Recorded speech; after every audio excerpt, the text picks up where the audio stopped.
আজকে কও রাস্তার ফকিরকে কয় কাপড়? ইমাম সাহেব যখন জানাজা নামাজ পড়ায় প্রেসিডেন্টের জন্য তাকবীর কয়টা? রাস্তার ফকিরের জন্য তাকবীর কয়টা? বাজার প্রেসিডেন্টের জন্য যখন কবর খোদে, কবর কিন্তু 3.5 হাত। রাস্তার ফকিরের জন্য কবর 3.5 হাত। প্রেসিডেন্টের কাছে যখন প্রশ্ন শুরু হবে, বাজান প্রেসিডেন্টের জন্য প্রশ্ন 3টা, আর রাস্তার ফকিরের জন্য প্রশ্ন কিন্তু 3টা। পীরের জন্য প্রশ্ন ভিন্ন, মুরিদের জন্য প্রশ্ন ভিন্ন। এ দুনিয়াদার পাগল আমার বাবারা, ভালো কইরা মনকে বুঝাও, তারপর কবরে রওনা করো। কারণ আল্লাহ রাসূল সাল্লাল্লাহু আলাইহি ওয়াসাল্লাম তার অল্প বয়সে দাড়ি মোবারক পাইকা গেল, পিঠ মোবারক গুজো হয়ে গেল। সাহাবায়ে কেরাম বলেন, আল্লাহর রাসূল এত অল্প বয়সে আপনার পিঠ মোবারক কেন গুজো হলো? আপনার দাড়ি মোবারক কেন পাইকা গেল? আল্লাহ রাসূল সাল্লাল্লাহু আলাইহি ওয়াসাল্লাম বলেন, ও আমার সাহাবারা, আমি রাসূল যা দেখি তোমরা তো দেখো না, আমি যা শুনি তোমরা তো শোনো না, আমি যা জানি তোমরা তো জানো না। আমার মালিক বেনমাজি, হারামখোর, সুদখোর, ঘুষখোর, কাফের, বেঈমান, নাস্তিক, মুরতাদদের জন্য যে আযাবের ঘোষণা দিয়েছে, ওই 1 সেকেন্ডের আযাব সহ্য করার শক্তি দুনিয়ার কোনো মানুষের নাই। আমি রাসূল চিনতে চিনতে আমার দাড়ি পাইকা গেল, কিভাবে আমার উম্মত এই জাহান্নামের আগুনে জ্বলবে, এই চিন্তায় চিন্তায় আমি রাসূলের দাড়ি পাইকা গেল, পিঠ মোবারক গুজো হয়ে গেল। এ দুনিয়াদার পাগল আমার বাবারা, পর্দার আড়ালের মা বোনেরা, ভালো করে মন কি বুঝাও, তারপর কবরে রওনা করো বাজান। আল্লাহ রাসূল বলেন, ও আমার উম্মতেরা, এই যে কবর দেখো, এই কবর কিন্তু আসল কবর না। আল কবরু রাউযাতুম মিন রিয়াজিল জান্নাহ আও হুফরাতুম মিন হুফারিন নার। এই যে কবর দেখো, এই কবর কিন্তু আসল কবর না। কোন আল্লাহর বান্দা বান্দির জন্য কবর একটা বেহেশতের বাগান হইয়া যাবে। আল্লাহ আপনি আমার জন্য, আমাদের সবার জন্য কবুল করে নেন। আল্লাহ রাসূল সাল্লাল্লাহু আলাইহি ওয়াসাল্লাম বলেন, ও আমার উম্মতেরা, কোন নাফরমানের কবর জাহান্নামের একটা আগুনের গাড়া গর্ত হয়ে যাবে। আল্লাহ আপনি আমাকে, আমাদের সবাইকে মাফ কইরা দেন। আল্লাহ রাসূল সাল্লাল্লাহু আলাইহি ওয়াসাল্লাম বলেন, কোন নাফরমানের কবরের ভিতরে 99 তিন্নিনান লাউ নুফিকা ফিল আরদি মা আনবাতাত খাদরা।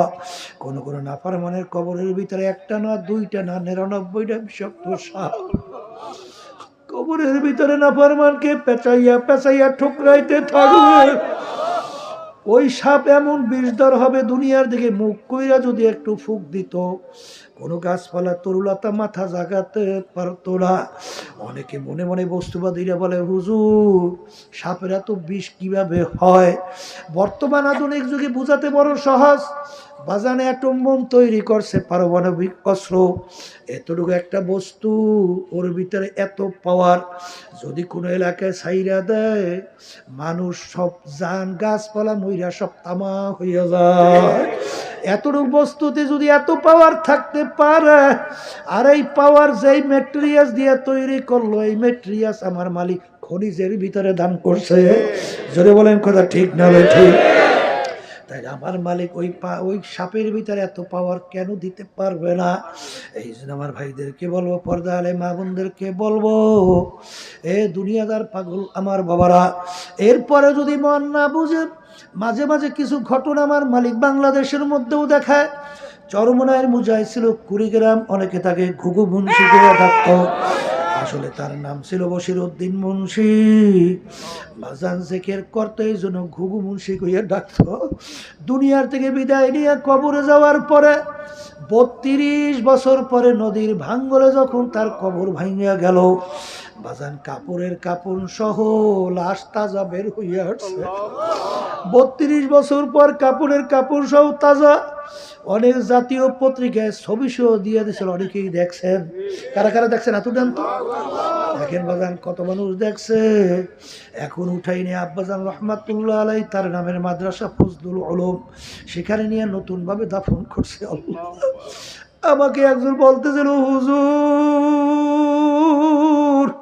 বুক থেকে কাপড় সরাইয়া দেখছি ওই যে দাড়িতে মেহেন্দি লাগাইছে এখনো লাল চকচক চকচক করতেছে। হুজুর বাজান রে, আমির হামজা রাদিয়াল্লাহু তাআলা আনহু শাহাদত বরণের 50 বছর পর তার লাশ মোবারক তাজা বের হয়ে আসলো, দিব্যি মনে এখন ঘুমাইয়া রইছে। বাজান যত ঘটনা মাঝে মাঝে আমার মালিক কবরে কাপড়ে কাপড় সহ দেখায়, নেককার পরহেজগার আল্লাহ ওয়ালা ছাড়া কিন্তু দেখা যায় না। আবার কত কবরে দুর্ঘটনা শোনা যায়, দেখা যায়। এই যাইয়া দেখো মুন্সিগঞ্জ হাসারায় হাজী সাহেব ইমামউদ্দিন সাহেব, সে আমাকে বলতেছিল হুজুর রাত্র 3টার দিকে ওযু করার জন্য উঠছি, হুজুর পাশেই কবরস্থান, হঠাৎ তাকাইয়া দেখি একটা কবরের ভিতরে ধাউ ধাউ করে আগুন জ্বলছে। হুজুর আমি দেখে আমার স্ত্রীকে ডাক দিয়েছি, আমার স্ত্রী এসে একবার দেখছে, হুজুর আমি 3বার দেখছি। আল্লাহ, হুজুর পরে খবর নিয়ে দেখলাম যেই কবরের ভিতরে আগুন দেখছিলাম ওরা একটা সুদখোরের কবর। এই জন্য আমার ভাইদেরকে বলবো, পর্দা আলে মা বোনদেরকে বলবো, আজকে যারা নাস্তিকদের কথায় পইরা তাদের পায়খানা প্রসাবে পাচার খাইয়া বাজান যারা নাকি ধরাকে সরা জ্ঞান মনে করেন না আল্লাহর হুকুম তরিকা ছাড়ছেন, বাজান দুনিয়া কিন্তু আরামের জায়গা না, কেউ আরাম পায় নাই, কেউ কোনোদিন পাবে না। বর্তমানে বাংলাদেশে এত মুসলমান থাকার পরেও এই দেশের ভিতরে আজকে পশুর আচরণ তৈরি করার জন্যে আজকে সিলেবাসের ভিতরে যে পুস্তক পরিবেশন করা হলো, বাজার আমাদের ভবিষ্যৎ প্রজন্ম সন্তান যদি মনে করে আমি মেয়ে, ছেলে মনে করবে আমি মেয়ে হয়ে যাবে, আবার মেয়ে মনে করবে আমি ছেলে হয়ে গেলাম, বাজানে কিন্তু কুত্তাও পারে না। আল্লাহর বান্দারা, এই জন্য আমার মালিক বলছেন উলাইকা কাল আনআম বাল হুম আযাল, এক শ্রেণীর মানুষ চতুর্পায় জানোয়ারের মতো। এরপরে আল্লাহ বলেন না, তার চেয়েও খারাপ। বাজার আমাদের এলাকার ভিতরে বলদ গরু আছে না নাই? 2টা বলদ গরু মেলামেশা করছে, এরকম ইতিহাস দুনিয়ার কোথাও আছে? কিন্তু বর্তমানে ওরা এই ট্রান্সজেন্ডারের মাধ্যমে পুরুষে মেলামেশা, নাউজুবিল্লাহ কর না, মহিলা মেলামেশা। এক কথায় মানুষের চরিত্র বলতে কিছু রাখতে চায় না, সব পশু বানাইয়ে দেওয়ার প্রক্রিয়া চলছে। এই জন্য আমার বাজানদেরকে বলবো, পর্দা আলে মা বোনদেরকে বলবো, বাজান রে দুনিয়ায় আসছি একদিন কিন্তু রওনা করা লাগবে, কিন্তু এমন একটা ব্যাপার দুনিয়ার যে কোনো কাজে 5বার যদি কেউ ঠগ, আবার ওই কাজের ভিতরে চেষ্টা করলে জিতবার আশা করা যায়, কিন্তু বাজারে একবার যদি কেউ কবরে ঠগ, দ্বিতীয়বার দুনিয়াতে এসে আপিল কইরা জিতবার কিন্তু আর আশা নাই। বাজার বলতে পারে হুজুর আপনাদের এত কেন পাগড়ি আটকাইলো, আপনারা এত কেন অনুরোধ করছেন? আমার আব্বাজান বলতেন, বাজার যদি কেউ বলো হুজুর আমার পা ধরলাম আর গুনার কাজ করব না, আমি তোমাদের কাছে খোদার কসম করে বলছি একবার নয় প্রয়োজন 100 বার তোমাদের পা ধরবো, তবু বাজার গুনার কাছে যাইও না। কারণ বাজার একটা 2-2.5 বছরের বাচ্চা পানির ঘাটলায় যাইয়া পেয়ালা নিয়ে পানি পাইয়া খেলা করে খটখট কইরা হাসে। বাজান পানি সম্পর্কে বাচ্চার জানা নাই, বাচ্চা তো খটখট কইরা হাসে। বাজারে একটা বুঝদার মানুষ যখন ওই ঘাটলার পাশ থেকে রওনা করবে, আল্লাহু আকবার, বাচ্চাকে দেখে জিব্বায় কামড় দিয়ে দৌড় দিয়ে যাইয়ে বাচ্চাকে ধরবে। বাচ্চার পানির খেলার মজা ছুটলে চিল্লাইবে, লাইবে, কামড় দেবে, হারে পানির খেলার পাশ থেকে যাইতে চায় না। কিন্তু বুঝদার ডাক দিয়ে বলে, বাচ্চা রে বাজান তুমি তো বোঝো না, পানির খেলার মজা পাইছো, পানির পাশ থেকে যাইতে চাও না, কিন্তু বাজান এই পানি নিয়ে খেলা করতে করতে খোদা না খাস্তা যদি টুক গুড়াইয়া পানির ভিতরে পইরা যাও, বাজানার তো বুঝি কোনো দিন উঠবা না।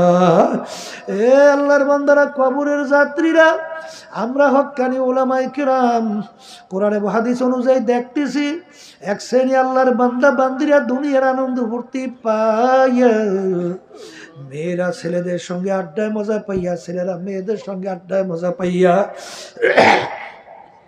গান বাজনা বেহায়াপনে অশ্লীলতায় মজা পাইয়া, ঘুষ সুদে মজা পাইয়া, ক্ষমতা পাইয়া টেন্ডারবাজি চাঁদাবাজি জুলুমবাজি মিথ্যাচারে মজা পাইয়া, জুলুমে মজা পাইয়া ওই পানি নিয়ে খেলা করে খটখট করিয়া হাসে।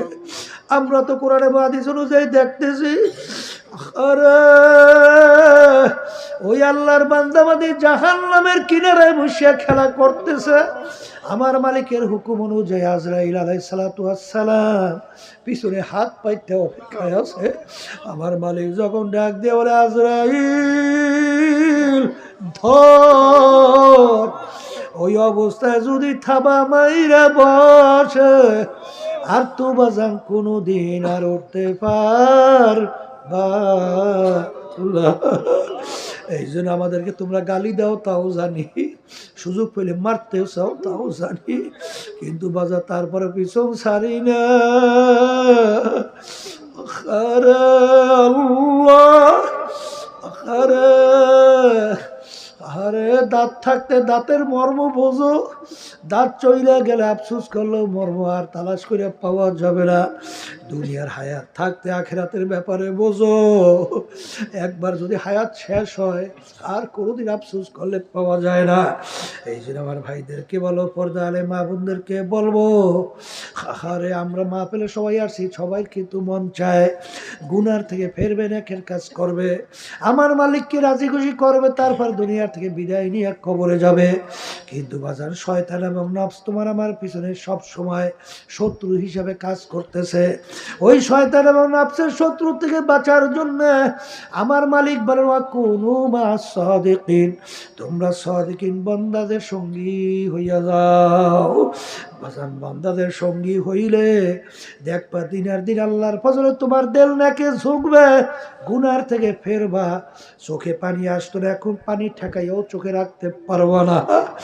আরে আগে গুনার চিন্তা ছিল না, এখন গুনার কথা মনে হইলে পাগলের মতো অস্থির হইয়া যাও। আরে এই গুনাহ যদি আমার মালিক মাফ না করে, ওই আযাব সহ্য করার শক্তি আমার নাই। এ দুনিয়াদার পাগল আমার বাবারা, আরে মুসলমান সন্তানেরা যারা ঈমান আনছে তাদের কাছে আমাদের কথা, আল্লাহ রাব্বুল আলামিন কোরআনুল কারীমের ভিতরে বলছেন, নারুল্লাহিল মুকাদাতুল্লাতী তাত্তালিউ আলাল আফইদা, জাহান্নামের আগুন এমন তাজের আগুন হবে, শরীরের যে কোনো জায়গায় লাগার সঙ্গে সঙ্গে ওই আগুন যাইয়া কলিজা পর্যন্ত পৌঁছা যাবে। আল্লাহ আপনি আমাকে আমাদের সবাইকে মাফ কইরা দেন। ওয়াকুদুহান নাস ওয়াল হিজারা উইদ্দাত লিল কাফিরিন। বাজান দুনিয়ার আগুন জ্বালানোর জন্য প্রথম নরম জিনিস লাগে, আর জাহান্নামের আগুন এমন তেজের হবে।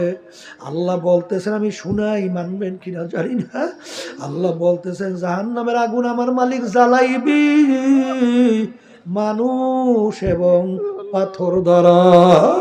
আল্লাহ আপনি আমাকে আমাদের সবাইকে মাফ কইরা দেয়। এই জন্য এই দুনিয়াদার পাগল ভালো কইরা বোঝো, দুনিয়ার ভিতরে কষ্ট সহ্য না করতে পারলে মানুষ মারা যায়। কিন্তু আল্লাহ রাব্বুল আলামিন কোরআনের ভিতরে বলেন, কুল্লামা নাদিজাত জুলুদুহুম বাদদালনাহুম জুলুদান গায়রাহা। জাহান্নামীরা জাহান্নামের ভিতরে জ্বলতে জ্বলতে ওদের শরীরের চামড়াটা পৃথক হইয়া জমিনে ধারাস করিয়া পড়িয়া যাবে। লা ইয়ামুতু ফিহা ওয়ালা ইয়াহইয়া, ওরা বাঁচবেও না মরবেও না, মরণ তালাশ করে আর কোনো দিন পাওয়া যাবে না। এই জন্য আমার ভাইদেরকে বলো, পর্দা আলে মা বোনদেরকে বলবো, আমার মালিক বড়, আমার মাওলা বড়, আমার আল্লাহ বড়, বড় মায়ার মাওলা। দুনিয়ায় বন্ধু বান্ধবের সঙ্গে অন্যায় করলে লাথি মারিয়া বের করে দেয়, বাপ মার সঙ্গে কঠিন অন্যায় করলে তেজ পুত্র মেয়ে কইরা বের করে দেয়। আমার মালিকের সমস্ত নেয়ামত ভোগ করলাম, আমার মালিকের সমস্ত নেয়ামত খাইয়া মালিকের নাফরমানি করলাম, বিরুদ্ধাচরণ করলাম, আমার মালিক তোমাকে জমিন থেকে ভাগাইয়া দেয় নাই, বরং আমার মালিক ডাক দেয়, قل يا عبادي الذين أسرفوا على أنفسهم لا تقنطوا من رحمة الله إن الله يغفر الذنوب جميعا बाजा हर से हस्ती बाजा दर का फेरोग ब्रो बुतपुरुस्ती बाजा इधर गए मदर गए नौमिदीनी सदबरागर तौबा शिकस्ती बाजा। আমার মালিক বলে রে আমার বান্দা বান্দীরা, পাহাড় পরিমাণে গুনাহ কইরে ফেলছো, শিরকের মতো গুনাহ হয়ে গেছে, খালেস তওবা কর, দুই হাত আমার দরবারে তোল, দুই চোখের পানি ছাড়, দিলটাকে নরম কর, এরপরে করুণ সুখে আমাকে ডাক দে, ইয়া আল্লাহ ইয়া আল্লাহ, নাফরমান তোমার দরবারে হাজির, আমার মালিককে ডাক দিতে দেরি, আমার মালিক তোমাকে আমাকে তার কুদরতি কোলের ভিতরে টাইনা জাগা দিতে দেরি না। ও মুসাফির বান্দ গাঠুরি বহুদূরে ঠিকানা, আজ ভিজানা কাল ভিজানা কবর আখের ঠিকানা, এমন ঘরে যাইতে হবে যেই ঘর নাই বাতি, এমন ঘরে থাকতে হবে যেই ঘরে নাই সাথী। আল্লাহুম্মা আমিন। এ ঘরে